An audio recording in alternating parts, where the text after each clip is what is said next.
What's going on, everybody? Welcome back to the channel. I hope you're all doing well. In this video, I want to talk about Karl-Anthony Towns and the New York Knicks. Riding the highs and lows of the Karl-Anthony Towns experience can definitely be frustrating for a lot of fans. He's super polarizing, which isn't helped by the fact that he's having a really wonky season, but I feel like he's very misunderstood, both as a person and a player. I want to talk about the reality behind this season for Cat, what the Knicks need from him if they're gonna reach their ceiling, and his fit with the team. So look, we've got to make one thing very clear if we're going to have a productive conversation here. Cat's been having a down year. There's no denying that. It doesn't tell the full story, but let's look at some numbers. In the 2024-25 season, Cat's first with the Knicks, his production was that of an elite offensive player. Not only was he basically at 25 and 13 a game, but his efficiency was unreal. 42% from 3, almost 57% on all twos, nearly 70% at the rim, and just shy of 48% on floaters, jump hooks, push shots, you name it, Cat was lethal at it. We all know the balancing act that comes with having Karl-Anthony Towns on your roster. He's a defensive liability on one end, so he's got to deliver a certain level of offensive production and efficiency to be a net positive. This season, however, things have been a little bit different, and that balancing act has become a lot more difficult. The production is across the board down. Points, rebounds, assists, the shooting efficiency, the three ball, it's all down. He's only had 2 seasons with a lower 3-point percentage. His true shooting is the lowest since its rookie season. His rim efficiency is much worse, the short mid-range is worse, and he's taking almost 3 less shots a game.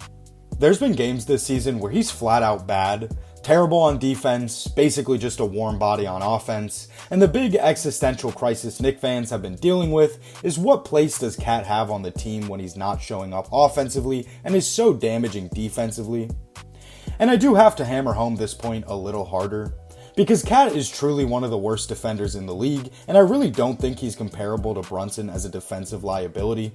He plays a far more important role defensively, and it's not just getting burned on ball or lacking the verticality to be a good rim protector, which is already damaging, but, listen, it happens. But he's maybe the least disciplined veteran I've ever seen. He commits the 4th most fouls in the league, has legitimately terrible instincts, and is awful in transition. Like, he'll run and crash the glass for an offensive rebound when he's the back line for New York's transition defense. That specifically was killing the Knicks against the Pacers in the playoffs last season. However, I don't want this to be all about Cat's negatives. You spend too much time fixating on what a player can't do, and you miss all the things he's great at, even if he hasn't been as great at them this season. But things have been turning around. Over the past 10 games, Cat is averaging 20 and 11, on par with his season averages, but is doing so on 55.5% from the field and over 40% from 3. I think there's reason to believe he'll hit a stride and play his most efficient offense come the postseason. As an all-time great 3-point shooter, I think you have to give him the benefit of the doubt, even when his shooting slump has been this prolonged. And the box score production and shooting efficiency doesn't tell the whole story. If we look at some of the advanced numbers, we can actually see that Cat's still a considerable positive for the Knicks. He has the highest net on-off swing on the team this season at plus 11, as well as the second highest net rating at plus 9.9, only behind Deuce McBride, who's been out for over a month. I don't think people realize how important McBride is for the Knicks on both ends of the ball, but that's another conversation. There's also value in Cat's defense that goes extremely overlooked. Individually, he's quite a good post defender.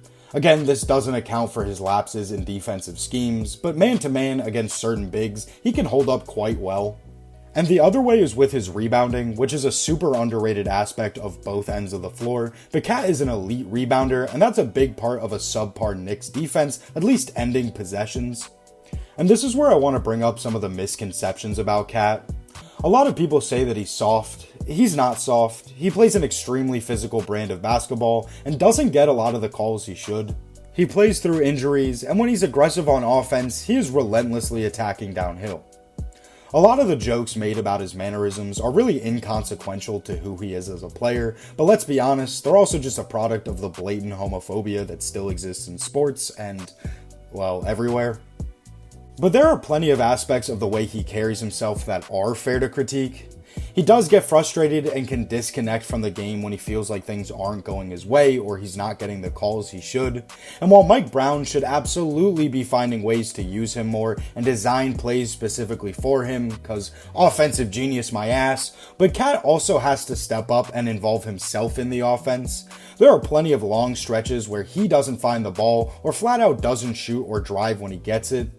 That extremely passive version of Cat is so damaging for the Knicks.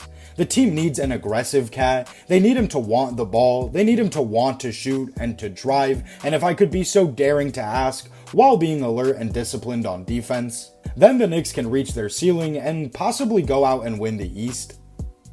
There's a lot of other facets to the Knicks that's influencing the way this season has been going, which many would call underwhelming or even a disappointment. I mentioned Deuce McBride being out. I think that's been underrated. In general, the Knicks have had their fair share of injuries this season. OG's missed time, Josh Hart's missed time, Landry Shamet's missed a ton of time. And there are other things as well. OG's three-point shooting has been way down this season. Jalen Brunson before January 1st was at 29.5 points, 6.5 assists, with 2 turnovers per game on almost 60% true shooting.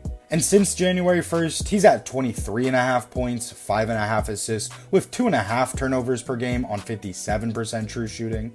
He's still been nails in the clutch, credit to him, but he's definitely got to tighten up. Overall, I just think a lot of people have the Knicks wrong this season. I think it's become pretty apparent that this is not a regular season team that's going to go all out to try and get the best record possible, which is fine, but even within that, the Knicks have some of the most inconsistent energy on a game-to-game basis, and I think that's one of their core flaws. Their ceiling is higher than a lot of people give them credit for, but they so rarely play with the urgency needed to reach that level, so how much does it matter? It's all based on expectations. If you're a Knicks fan that came into this season expecting the Knicks to rack up wins in a weakened Eastern Conference and mow their way through to the finals, then of course you're disappointed and the season has been underwhelming. But I also think you misjudged the Knicks and the entire conference at that. The Knicks just aren't one of the top tier contenders in this league. There's a clear level between them and OKC or Denver, even the way the Cavs have started to play. They could make the finals, but they have to be healthy and they have to be playing their best ball, and even then, it's not a given. Regardless, the Knicks and Cat remain misunderstood, but they have a chance to prove doubters wrong this postseason. That's going to do it for this one. I hope you enjoyed this video. If you did, leaving a like would be super helpful and much appreciated. Check me out on TikTok. I post every day, multiple times a day. That's all for now. Thanks for watching, stay safe, and see you in the next one.